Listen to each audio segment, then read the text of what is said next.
Vous êtes sur Gueule Afrique Télévision, mesdames et messieurs. Bienvenue à suivre cette émission qui vous permet encore une fois de comprendre l'actualité. Les décryptages, c'est ici, mesdames et messieurs. Nous revenons sur les débits de ces procès entre la République démocratique du Congo et les Rwandais. C'est en Tanzanie, à Arusha, où ça se déroule.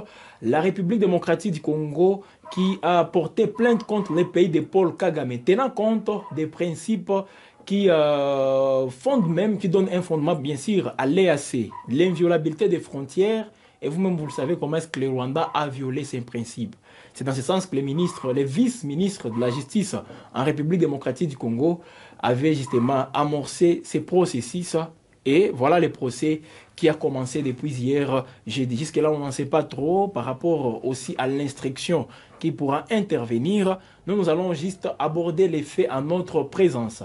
Et en parlant des faits, c'est bien sûr les climats dans lesquels s'ouvrent ces procès. Mesdames et messieurs, l'actualité oblige, je suis avec Aspirine, voilà, mais il s'appelle Espoir Mouimouka. C'est un plaisir surtout de retrouver encore une fois ces sourires venant de vous. Ouais, je suis tellement aussi heureux par le fait que ça faisait quelque temps, mais aussi il fallait comprendre qu'est-ce qui justifiait notre absence. C'était en fait les pays lorsqu'on est en guerre, il faut tout faire, il faut se concentrer sur l'actualité, mais aussi il faut essayer d'expliquer nos grands-mères, il faut essayer d'expliquer nos mamans, qu'est-ce qui se passe, et ça nous prend du temps. Attention, monsieur le journaliste. Aspirine. Avant d'aborder ces sujets principaux, l'actualité oblige à Goma et ses environs, parce qu'il y avait toute une panique la journée de jeudi. Tôt le matin, ce sont des crépitements d'armes lourdes et légères près du camp de Lushagala. Il y a eu même un mouvement massif, encore une fois, des populations. Les Wazalendo et les FARDC ont connu des accrochages. Vous, personnellement, comment vous jugez cela? Des forces qui sont entrées quelquefois coalisées et après, c'est les deux forces qui s'opposent. En fait, pour nous, d'abord, c'était tellement désolant. C'était un fait qui nous a beaucoup préoccupés par le fait que nos compatriotes qui avaient fui l'agression rwandaise, qui avaient fui les viols dont les femmes subissaient dans leur village par ces petits terroristes rwandais M23 RDF, et qui se retrouvent encore devant une situation qui leur impose de fuir. Ça nous a beaucoup touché au cœur. Heureusement, nous avions directement descendu sur le terrain pour essayer d'expliquer nos mamans, pour essayer d'expliquer nos grands frères, nos petites sœurs, pour leur dire attendez, il y a eu mésentente entre les deux forces, notamment nos jeunes d'autodéfense Wazalendo et aussi nos forces armées, nos FARDC. Tenez, monsieur le journaliste, nous le disons toujours, nous n'avons pas une autre armée à part nos FARDC. Deuxième des choses, nous avions donné nos jeunes pour combattre l'ennemi, notamment nos zones de défense Wazalendo. Et malheureusement, il y a eu mésentente, il y a eu des accrochages, comme vous l'avez suivi, mais aussi la poursuite des tirs que vous avez entendus, c'est puisque les petits Rwandais voulaient un peu en profiter. Ah, ils voulaient aussi en profiter. Exactement. Heureusement que toutes nos forces se sont déployées sur le terrain. Des Wazalendo, l'armée, la population consciente, tout le monde a fait ce qu'il fallait faire. Puisque, tenez, lorsque chez nous, il y a des mésententes, nous sommes bantous. Et facilement, on cherche comment trouver une solution. Et dans une famille, il y a toujours des mésententes. Exactement. Oui. Et le linge sale se lave en famille. C'est pourquoi tout celui qui a été fouteur de troubles a été mis à sa place et l'hiérarchie. Donc, les personnes ou bien les services attitrés, ils travaillent et ils cherchent à trouver une solution à ça. Donc, c'est ce qu'on peut retenir de vous. Les M23, ou disons l'ennemi rwandais, voulaient aussi profiter de cette mésattente aussi pour essayer un peu d'en profiter et voir comment est-ce qu'il peut encore prendre les décisions sur les forces loyalistes et les Wazalendo. Exactement. Oui. Et lorsque je parle de l'ennemi, je ne parle pas seulement de ceux-là qui détiennent les armes. Vous le savez, nous sommes en guerre non seulement militaire, mais aussi en guerre idéologique, mais aussi en guerre médiatique. Oui. Vous avez vu certains foutrons comme Maïcha RDC, il commençait déjà à publier. Vous avez vu les Sugira, vous avez Ils viennent de faire des semaines dans une accalmie totale. Exactement. Donc, mais ils ont déjà trouvé. C'était une actualité pour eux. Pour eux, c'était... Oui. je ne sais pas comment les qualifier, mais c'était déjà invité de la guerre. Donc, il fallait se partager. Et se partager, c'était Kivu News, c'était Top Kivu, Sugira, les Maïch RDC. Heureusement que chez nous, à l'interne, donc les Wazalendo et nos FARDC, on a trouvé une solution commune. Et la solution commune, c'est de se rappeler c'est quoi l'objectif de Wazalendo, c'est quoi la mission de nos FARDC. Et c'est ainsi que ces deux, ils ont décidé de mettre à côté leurs pépins pour protéger la population congolaise et protéger l'intégrité territoriale. Voilà, c'était en tout cas important pour nous d'avoir aussi votre version des faits par rapport à ça. Et je m'imagine justement que les gens ont compris tout ce qui s'est passé. Parce que toutes ces paniques, mesdames et messieurs, vous venez d'écouter la raison aussi présentée par Aspirine. Alors, allons-y directement. Arusha, les procès déjà. La RDC sur plusieurs fronts, les fronts militaires, les fronts diplomatiques, les fronts judiciaires. Les Rwandais est attaqué partout. Même au niveau international avec la CPI, il y a aussi des démarches qui sont entreprises. Voilà, à Arusha, comme les procès viennent de commencer, ça représente quoi pour vous? Pour moi, vous savez, je le dis toujours, depuis les années 1960 jusqu'à nos jours, la RDC a été victime. Du côté occident, vous vous rappellerez avec moi, lorsqu'un aventurier, Jean Sikram, a été soutenu par quelques petits Français, quelques petits Allemands, petits Anglais, petits Américains, pour déstabiliser le pouvoir de Mobutu. Oui. Ils voulaient commencer par Bukavu, heureusement, et c'est là où on va voir d'ailleurs la naissance de certains Wazalendo, puisque les Congolais n'avaient pas accepté que les aventuriers puissent déstabiliser la RDC. Malheureusement, aucune plainte internationale n'a été déposée. Lorsque Mosé Laurent Désiré Kabila va venir avec l'AFDEL, aucune plainte n'a été déposée par Mobutu, puisque Mosé faisait partie du deuxième lot qui voulait déstabiliser le pouvoir de Mobutu. Oui. Aujourd'hui, avec Félix Antoine Tshisekedi, il y a ce même genre, puisque Jean Sikram avait pris les bateaux, c'est pas au Congo, c'est pas en France chez lui, c'est pas aux États-Unis chez lui, c'est pas en Occident ni en Amérique ses origines. Il avait pris les bateaux pour attaquer Bukavu, c'est au Rwanda. Mosé a pris l'élan où c'est au Rwanda. Les petits Rwandais qui reçoivent l'argent de M. Corneille Nangaa, ils viennent où? Au Rwanda. Et aujourd'hui, nous sommes tellement contents par le fait que on a fini par comprendre là où proviennent notre menace et nos menaces, comme nous avions fini par les identifier. C'est ainsi que vous voyez qu'aujourd'hui, le Congo a fini par déposer une plainte. Donc moi, je n'aimerais pas de parler du vice-ministre, mais de parler de la du République Congo, démocratique de la du Congo. République démocratique Oui. du Congo.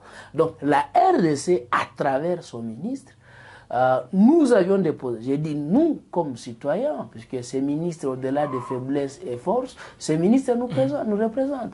Et nous, les Congos, nous avions décidé de déposer une plainte contre les Rwandais une fois pour toutes. Est-ce qu'il y aura de l'impact justement avec ces procès? Parce que quand on dit un procès, c'est la RDC qui accuse les Rwandais. Est-ce qu'on sera remis dans nos droits? Exactement, moi j'y crois. Vous croyez? Et puis, vous savez pourquoi j'y crois?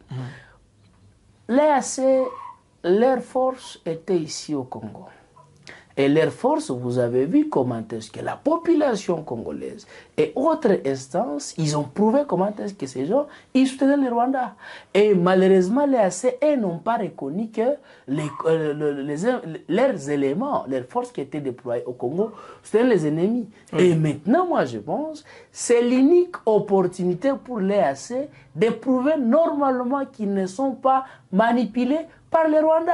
Et aussi, c'est l'opportunité. Mais espoir, s'il vous plaît, est-ce que c'est aujourd'hui que vous allez croire enfin en cette EAC, rappelez-vous, vous êtes inscrit en faux par rapport à leur présence ici, jusqu'à ce qu'il y ait même des manifestations pour que la force de l'EAC quitte. Alors, on parlait de la complicité de ces derniers. C'est aujourd'hui qu'elle ne sera plus complice. Nous attendons maintenant. C'est pourquoi je vous dis, c'est l'unique opportunité pour l'EAC de prouver normalement qu'ils ne travaillent pas pour le Rwanda et de prouver que normalement, dans les prescrits de l'EAC et d'autres accords régionaux, qui dit, je vais essayer de toucher un peu, puisque c'est bien dit, aucun pays membre de l'EAC ne peut soutenir cela qui agresse un autre pays. Et ce sont les accords repris aussi dans les prescrits aussi du Ciergel, mais aussi du BDGEL. C'est bien clair. Aucun pays ne peut soutenir cela qui déstabilise un autre pays. Même l'inviolabilité des frontières. Hein? Là, on va y arriver, monsieur le journaliste. Parce que j'ai parlé d'abord pour les prescrits régionaux. On va aller maintenant sur les prescrits internationaux. Puisque si vous regardez, c'est là qui ont fait... les relations internationales. Qui ont fait les relations internationales, les IR. Donc, ça s'est dit quoi? Il y a un principe qu'on appelle l'intangibilité des frontières. Et lorsque un pays se donne l'audacité de traverser les frontières pour aller dans un autre pays, ça c'est ce qu'on appelle maintenant la violation de ces principes. Voyez-vous? Donc, chez nous, notre pays a été victime de la violation du principe de l'intangibilité des frontières.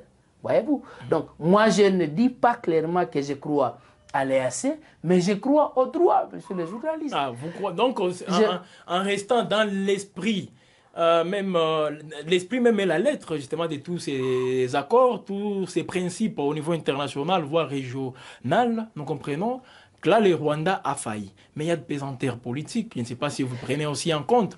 Et c'est ce qui nous a toujours fait défaut, des pesanteurs politiques. Exactement. À un certain moment, le Rwanda a toujours eu gain de cause dans tout ça. Je crois aux pesanteurs Quelles sont les marges de manœuvre dont nous disposons pour faire la différence cette fois-ci dans ces procès? Non seulement que je crois aux pesanteurs politiques, mais aussi je crois à l'influence internationale de la petite et maudite communauté internationale. Et là, je ne marche pas. Elle est grande, ne vous en faites pas. Non, ce n'est pas une grande communauté internationale. C'est ce qu'ils nous ont enseigné à l'école, qu'ils décident, mais ce sont de petites personnes. S'ils étaient de grandes personnes, ils devraient rendre justice à tout le monde. Voyez-vous. Vous voyez aujourd'hui, il y a la guerre entre la Russie et l'Ukraine, où est la maudite petite communauté internationale. Il y a aujourd'hui la guerre entre l'Israël et l'Iran, il y a les Hezbollah qui attaquent, il y a la petite armée israélienne, il y a tout le monde qui veut attaquer. Mais si la communauté internationale était juste, est-ce qu'on devrait vivre ce que nous vivons aujourd'hui si la planète Terre, il parle même, je vais essayer d'aller même plus loin, au-delà de nos rideaux, il parle du changement climatique. Qui pollue le climat? Qui détruit la couche d'ozone? Est-ce que c'est nous ou bien c'est eux? Mais là où ils veulent imposer, c'est où? C'est chez nous, c'est chez eux. Donc ils doivent peser là-bas avant que le monde ne puisse se réveiller. Pour revenir à notre sujet, monsieur le journaliste, les Rwandais, depuis la nuit des temps, au-delà de 30 ans, ils nous parlent qu'il y a eu les FDLR qui attaquent la RDC, qui sont au Congo et qui veulent attaquer les Rwandais. Je vais revenir un peu en arrière. C'est que la République démocratique du Congo cautionne. Je vais revenir un peu en arrière. C'était par naïveté. Oui, en acceptant les plans de neutralisation de l'FDLR. C'est par naïveté. Oui. Attendez. Je prends la communauté internationale à témoin. Je prends la petite France. Je prends la petite Amérique. La moindre et maudite Belgique. Vous l'appelez petite par rapport à la taille ou soit l'influence de tous ces pays sur les 4 coins du monde? Attends. Pas seulement l'influence, pas seulement la taille, mais aussi le plan philosophique et intelligence aussi. Oui. Attends.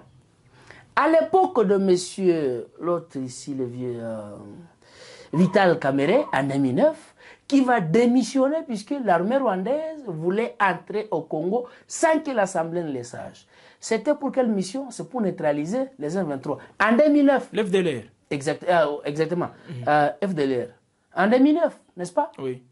Et qui va donner naissance de l'RCD, non, du CNDP plutôt. Et maintenant, pour revenir un peu, pour essayer d'aider nos compatriotes téléspectateurs, c'est là qui nous suivent, et c'est là qui nous suivent en direct. Il y avait en 98, lorsque RCD sera créé, mais ils ont occupé les Grands Kivu. Oui. L'AFDEL a occupé les Grands Kivu. Les RCD. RCD plutôt. Oui, RCD. L'RCD va occuper les Grands Kivu. Si je parle de l'AFDEL, puisqu'ils avaient commencé ici. Ouais, et en commençant ici, ils ont fait les ratissages. Comme on le dit toujours, c'est la même équipe. Exact. Oui. Ils ont fait les ratissages. Donc, ils ont tué les enfants, les femmes et tout le monde. On se rappelle même des interventions dans les camps, dans les sites des déplacés, où il y a des gens qui ont été tués. Non, là même, je ne parle pas de ce qui s'était passé ici. Je parle d'abord du site Kivu.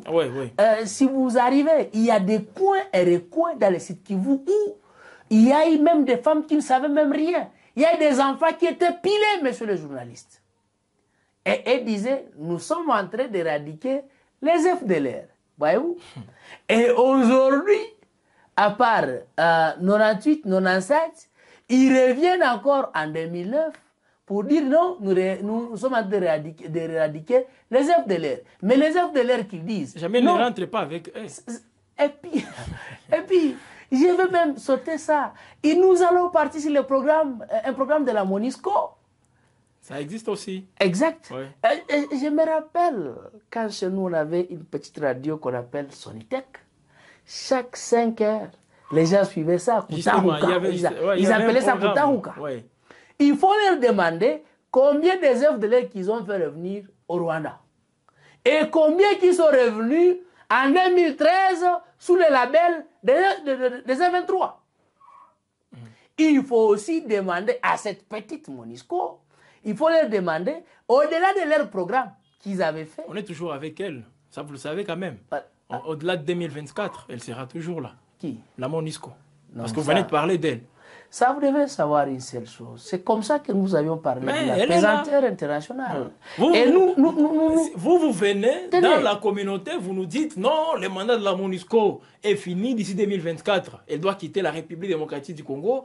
Vous faites des manifestations et pourtant, dans les grands salons, on n'a jamais discuté de cette question. Je serais un peu étonné par là, je m'en tiens au propos par du secrétaire général adjoint non, il faut, de cette organisation, de cette ONU, l'Organisation des Nations Unies. C'est un psychopathe. Moi, j'ai dit ça à M. Lacroix.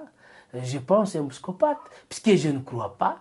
Quelqu'un qui sait très bien que leur maudite et fameuse organisation, ils ont signé, monsieur le journaliste. Je me rappelle, c'était Lutunula qui était ministre des Affaires étrangères. Exactement. Pouvez-vous me dire que Lutunula a inventé ce que les Boa n'a pas dit?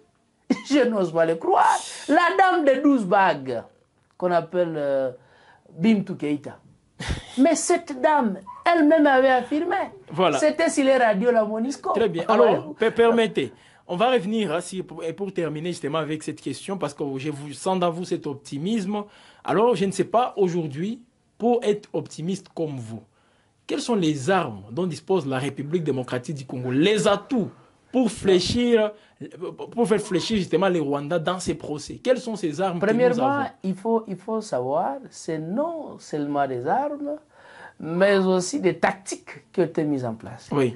La RDC dispose de plus de 4 rapports de la MONUSCO.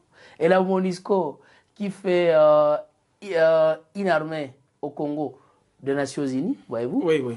La RDC dispose d'un rapport qui a été élaboré par les experts des Nations Unies. Donc, au-delà de la MONUSCO, il y a aussi les experts des Nations Unies. Et la RDC dispose des rapports d'autres missions régionales. Et la RDC a arrêté les militaires rwandais sur le sol congolais. Voyez-vous, la RDC dispose beaucoup de preuves, monsieur les journalistes. Donc pour moi, je crois que cette fois-ci, c'est l'honneur pour l'EAC de montrer normalement leur sympathie vis-à-vis de la RDC, mais aussi de montrer normalement que c'est une grande institution et qui peut normalement aider ses membres. Vous savez, il y a beaucoup d'institutions aujourd'hui mortes, que ce soit sur le plan international ou régional, tout simplement, puisqu'ils n'ont pas été nets. Et ce procès va définir la vie de l'EAC.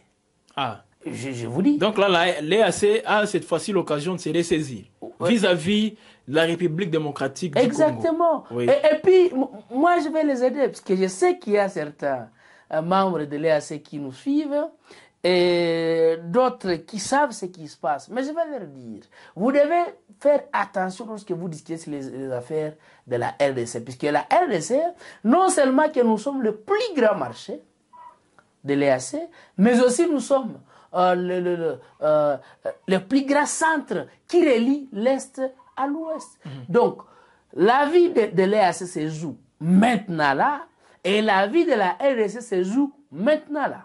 Voyez-vous? Puisque moi j'ai compris ce que veulent certains petits membres de l'EAC qui pensent que la RDC sera balkanisée et qu'une partie de la RDC sera annexée à l'EAC.